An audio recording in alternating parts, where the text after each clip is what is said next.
What's going on, everybody? Welcome back to another episode of JaAR. JaAR, for those of you that may be new, stands for Joe. And Amy. Review. It's our weekly show where we go over the magic stories as they're posted on Wizard's website.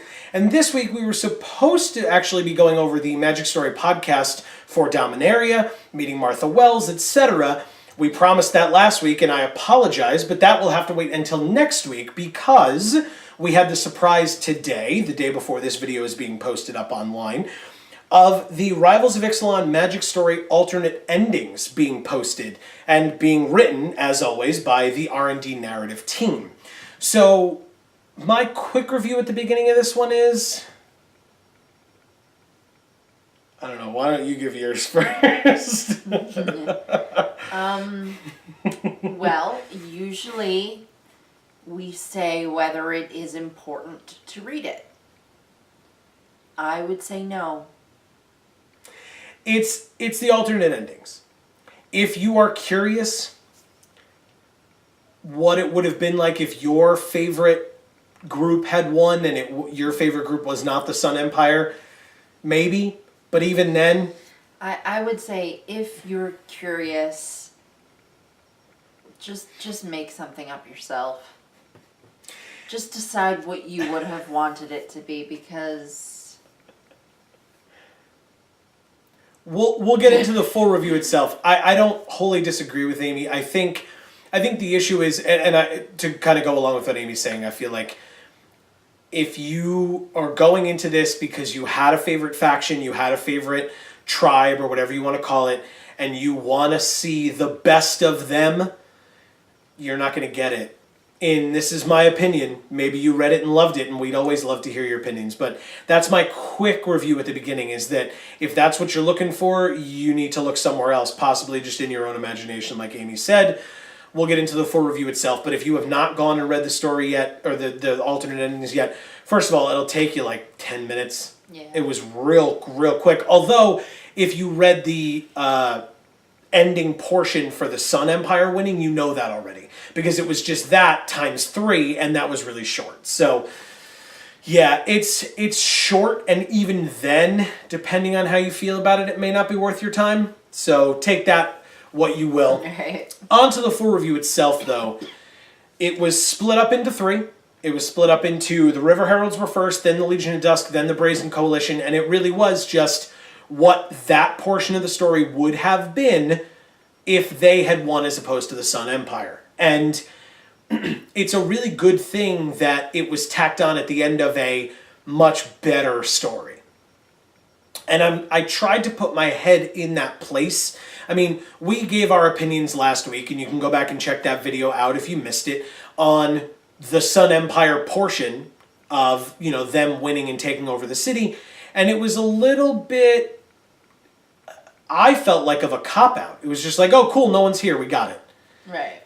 And it was like, wait, what? And I guess it made sense because you don't want, it's your last story, so you don't need a huge fight scene and who's dying, who's living, etc. But at the same time, then why do it? It made a heck of a lot more sense for all of the groups to have shared it, as we've discussed, or even just the River Heralds and the Sun Empire to have shared it, because the Legion of Dusk and the Brazen Coalition didn't seem to care at all about it at that point. Once they met Saint Elenda, like, they could have just bailed, and we'll get into that in a second. So, on to the actual story, and let's pick this apart piece by piece so we can talk about it.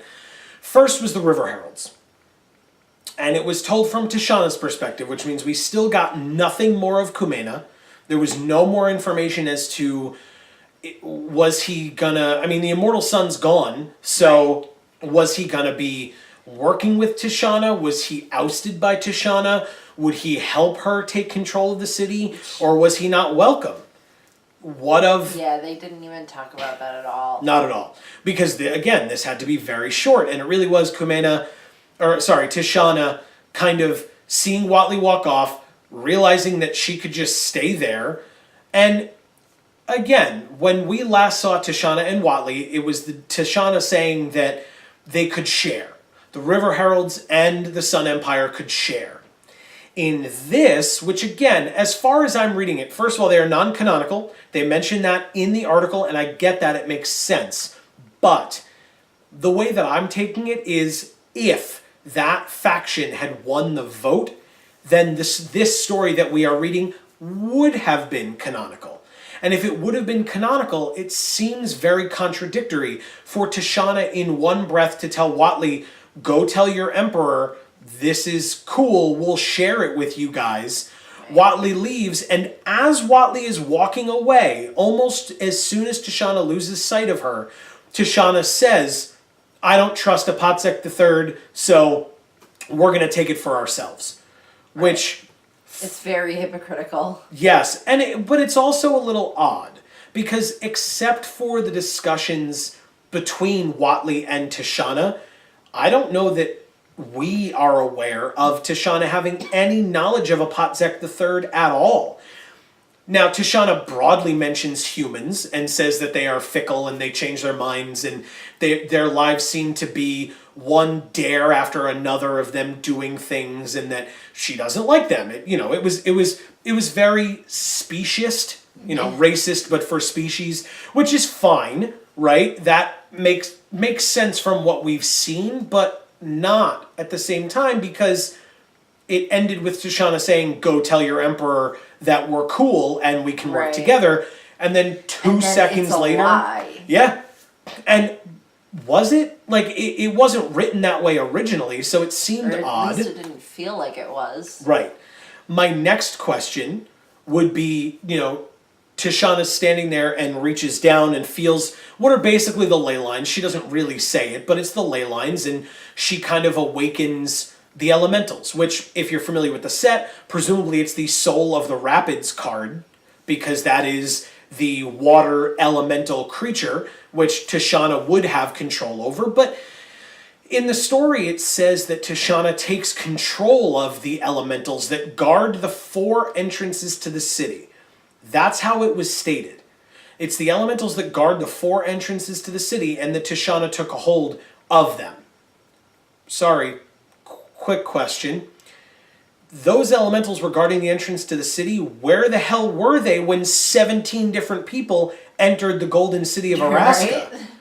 That doesn't make any sense, because unless you're saying that whoever's in control of the city has to awaken them, what constitutes control of the city? Just being the last living being within it? Because the immortal sun's gone. You have to remember, too, that the River Heralds were the ones given the responsibility of protecting Correct. Orazca in the first place. Correct. So maybe she is the one who put those elementals there, and she is the one who controls them. It's possible. The thing is, though, they're obviously not guarding the city if they didn't do anything when people entered the city. And the only explanation I can see is if Tishana was the only River Herald who knew about it, or in the least that Kumena did not know about it. Because if Kumena knew about it when he took control of the Golden City, it would have made a lot more sense for him to have awakened those elementals and said, guard the city, people are going to be coming in. Why didn't he do that? Right. So the only explanation would be if Tishana was the only one that knew about it, and then she put them there afterwards. Okay, but she said everybody else was gone, and she knew that, and we'll talk about some of the inconsistencies there at the end of the review, because there's more to unpack there. But that was the River Heralds one, which was somewhat confusing. Then we get to the Legion of Dusk, or the vampires.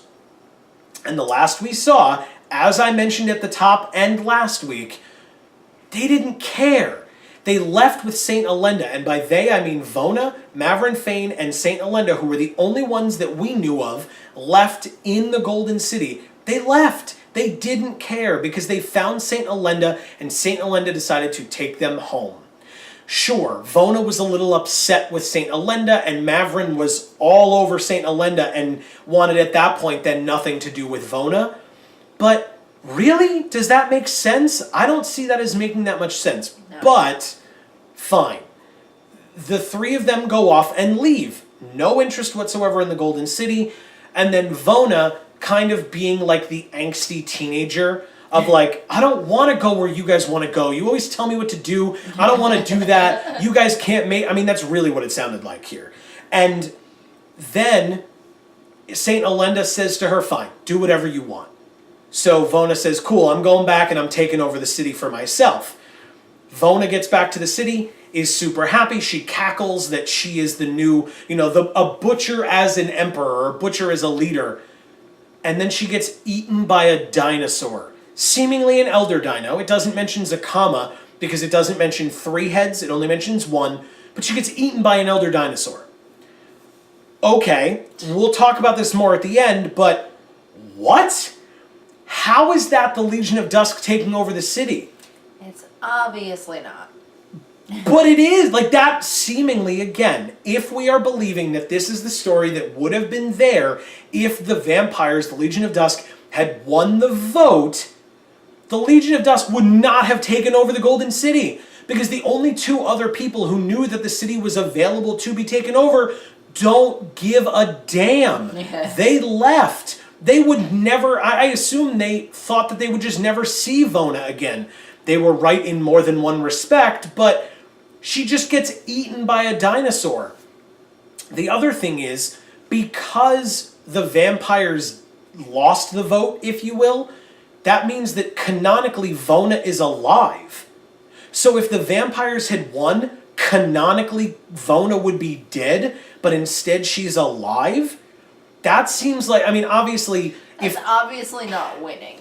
but obviously, right, fair point. But obviously if they don't plan on returning to Ixalan for a while, they had that wiggle room to play with, right? Because they being Wizards of the Coast, only plans out sets so far in advance. So unless they were planning on returning to Ixalan very soon, which there is no canonical, story reason for them to do it. So it gives them a little bit of wiggle room to say, sure, let's let the vote decide whether Vona is alive or dead. Canonically, currently, as I read this, it seems that Vona is still alive, despite the fact that if the vote had gone through and the vampires had won, she would have been dead. Seems like an odd choice. She is a mythic from Ixalan. She has a card in Vona's Hunger. I said earlier Vona's Awakening. That's Kumena's Awakening. But Vona's Hunger is a card, a rare, in Rivals of Ixalan. So this is a character that is on 2 different cards, and based on the vote, she could be dead or alive. So she's a butcher that then eats it. Wow. Nicely done. It just confused the crap out of me. And once again, we will come back to this at the end when we talk about more of things that don't make sense. But for now, we're going to move to the Brazen Coalition. And the Brazen Coalition, from Twitter, and I don't want to put words in anyone's mouth. I never want to do that. Leading up to the votes, etc., Allison Lors, at MTG Allison, I believe, on Twitter, had been saying, here's the vote, I'm not telling you which way to go, but pick the right answer. Right? And we said last week what our vote was. Please feel free to tell us what your vote was or would have been or whatever in the comments with any other thoughts and opinions. Allison today on Twitter revealed, the day that this article was released, revealed that her choice would have been the Brazen Coalition. Now, I had said for a very long time that I thought that the Brazen Coalition had the saddest backstory, that their home was taken from them, that they were kind of pushed out to sea and then forced to live out there, but that generations later, as I believe Amy correctly pointed out, or gave your opinion on, was that they now don't know any better or any different, and so this is just their lives, and so they are living it on the sea, and that's what they prefer, and that's what they know, and so why would they want a homestead of any kind? This is what they know, and these are their lives, which makes perfect sense to me. But in this story, we had Malcolm and Breeches coming back to claim the city for themselves because everyone else had left. Now, okay, but the whole point of the Brazen Coalition, as we learned in between Ixalan and Rivals of Ixalan, was that Admiral Beckett Brass was still out there, as well as the other captain, whose name I'm not going to remember, but who kind of split off from Admiral Beckett Brass and made the other group. So why was it Malcolm and Breeches? Was it only because they were the first two there? Was it because they were under Captain Orazca? Because her crew seemed to be separate from the rest of the pirates of the Brazen Coalition. Yeah. They seemed to be doing their own thing, working for Orazca to find the immortal sun. Right, so maybe they're just the ones that found it. Right. But then here's the other point, is that then the Brazen Coalition did not gain Right. control of the Golden City. It was Malcolm and Breeches who were from Orazca's crew, Right. unless Orazca hired that crew from the Brazen Coalition, which, if it was said, I don't recall it. So again, it's another story of, what? Did they win? I don't understand, because the Brazen Coalition, from what I understand, was not Malcolm and Breeches. That was a different crew of pirates entirely. And unless you're just using the term Brazen Coalition to refer to every pirate on Ixalan, it didn't seem to make a whole lot of sense to me. Well, I mean, to me, it kind of seems like the point was for no one to win.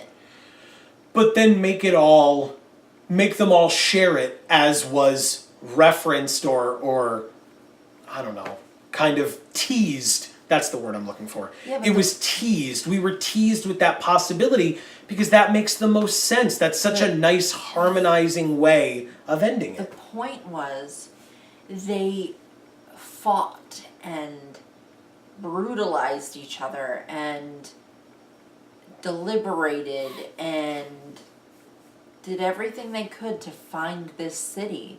And then ultimately, no one really wanted it once they got it. Mm-hmm. Yeah, and I mean, that's why these stories seem to have been made to just say, oh, cool, it's empty, we'll take it. Because that's what it all seemed to be, was just, oh, we're the last ones here? Yeah, why the hell not? And they turned around and they took it. Except for Vona, who then died. Yeah. Okay, so here's, as I promised, we're now at the end of those three groups. Let's talk about the things that don't make sense to me.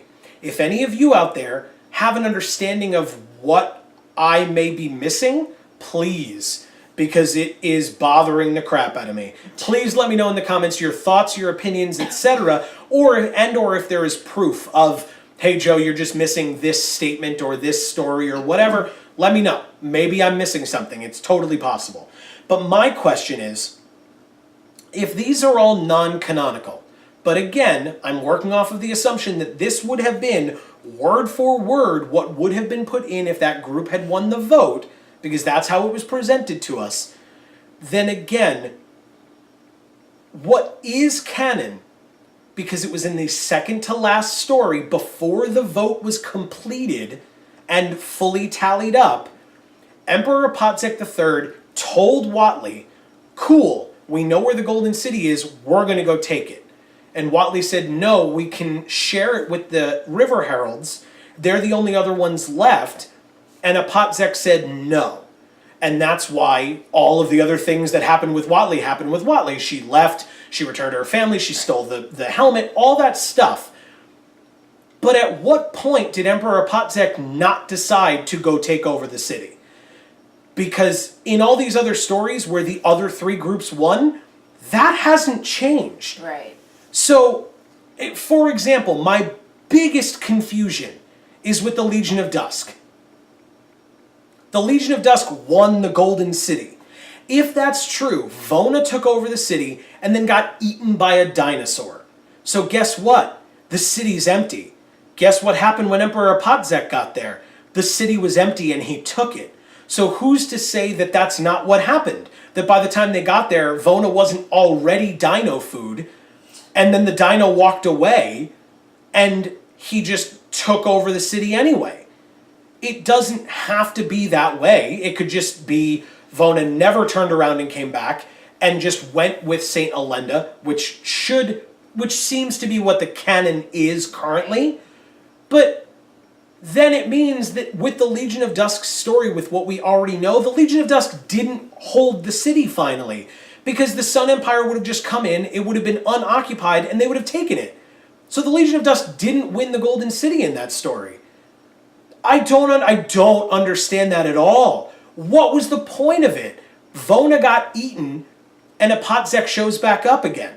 Because he never told us, we never found out that he wasn't interested in doing that. Because that second to last story, where he says that's what he's going to do, is not out of canon. That is canonical here. Also, with the Brazen Coalition, does the Sun Empire just show up with a bunch of dinosaurs and fight all these pirates that are just partying and drinking inside of Azor's sanctuary? Maybe. And with Tishana. Tishana would have had the best chance because she had the elementals guarding the entrances. But how much of Watley being able to control Zakama and then seemingly any and all of the other elder dinos that were awakened, how much of that was just her innate ability because she was a member of the Sun Empire, and how much of it was she's a planeswalker and had contact with the immortal sun, and so that's why. Because if the Sun Empire is able to control the elder dinosaurs with their power to control dinosaurs, then I don't think Tishana's holding that city for very long. Yeah. I don't think the pirates are holding that city for very long. Because the pirates, at least, with Tishana, you could say that her shields are up, so to speak. She's ready, mentally, for the Sun Empire to show up. She says it, right? And that's why she awakens the elementals. But with the pirates, they don't think anybody else is coming. They're just chilling, drinking, and playing cards. Yeah. So I don't understand, with the canon that we have from the second to last story of the Sun Empire, Emperor Apatzek III specifically, planning on taking an army and going to take over the Golden City, and then, as we find out later, then hoping to go to Torazon to take over where the vampires are. How does that make sense with how any, and I mean any of these three stories ended? Technically, in any of these, the Sun Empire still seems like they would win. In the Legion of Dusk one, definitely they win.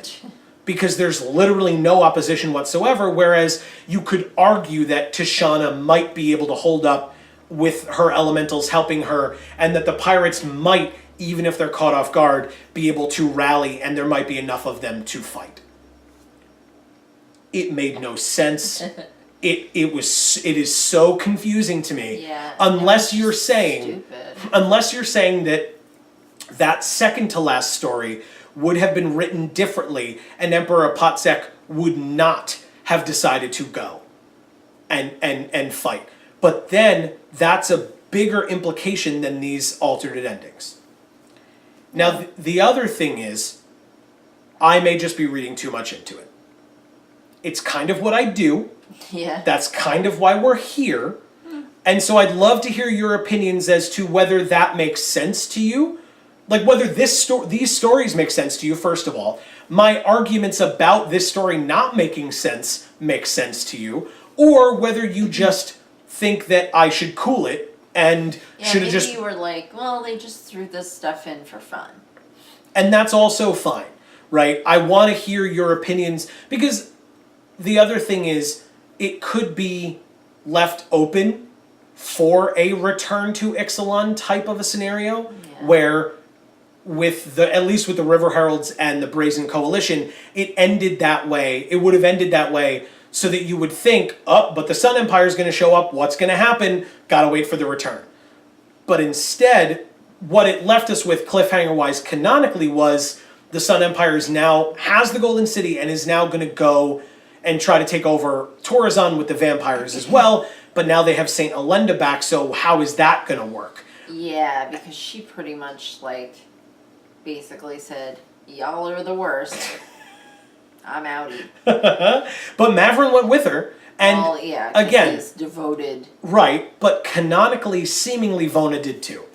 In my opinion, as I said, it's totally possible that Vona could have been Dino Chow, and then the Sun Empire could have shown up uncontested anyway. Yeah. But we don't know that, and so if they wanted to, they could try to reintroduce Vona in a return to Ixalan type of a scenario, which I think it has to come eventually, because I don't think we've seen the last of Azor. I think that he was not killed for a reason. Even though his mind was wiped, as we've seen, that is not the end of the story Right. ever, because otherwise they would have just killed him. Right, especially when, I mean, as we've seen, it is possible to get your memories back. Right. I mean, that was somewhat of a contingency forced in by Jace, at least with Orazca, so to speak. But for the Nicol Bolas stuff and for the Alhammaret stuff with Jace, that is true. That's the precedent. Jace remembered all his shit. Yeah. That's the precedent that's been set now. So it's totally possible, and that's what I'm thinking in terms of when we might be coming back to Ixalan and why. Would be for Azor type shenanigans. And we'll see. Azor type shenanigans. We'll see. Okay. We will see what happens with that. So, guys, depending on what surprises we get next week, I am hoping to have a review for you guys of the Magic Story podcast for Dominaria. And we have some other stuff that we could talk about as well. So we have things planned up until the Dominaria story begins. So don't worry. I know you were all very worried. Yeah. But don't worry. We will still be here every week. Just await our arrival with bated breath. Yes. Feel free to subscribe. When it pops up, it'll be over here. You can click on that, subscribe to the channel. It helps us out so much. And please, I say this every week, and I mean it more every week, I feel like. Let us know your thoughts of the review of the story and of what we talked about in the comments down below. Because if you can't tell, I'm a little bit impassioned about this one. It's bothersome to me. But I think we could all agree that that's just me trying to show off my... #Worthless Pride. There you go.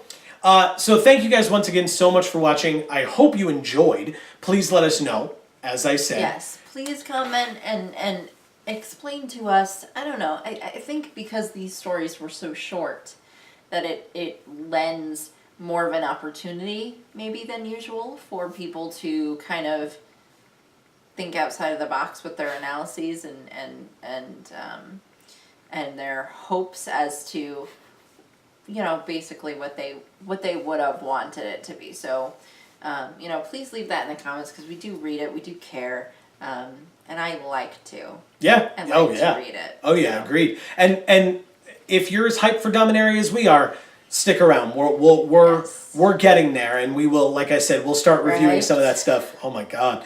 Yeah, no, totally hyped. We are hyped. I'm looking forward to it. No, we are. Thank you guys so much for watching once again. This has been another episode of JaAR on Geek for All. I have been Joe. And I'm Amy. And as we always say, guys, in whichever video of ours you watch next, we will see you all next time. Thanks, everybody.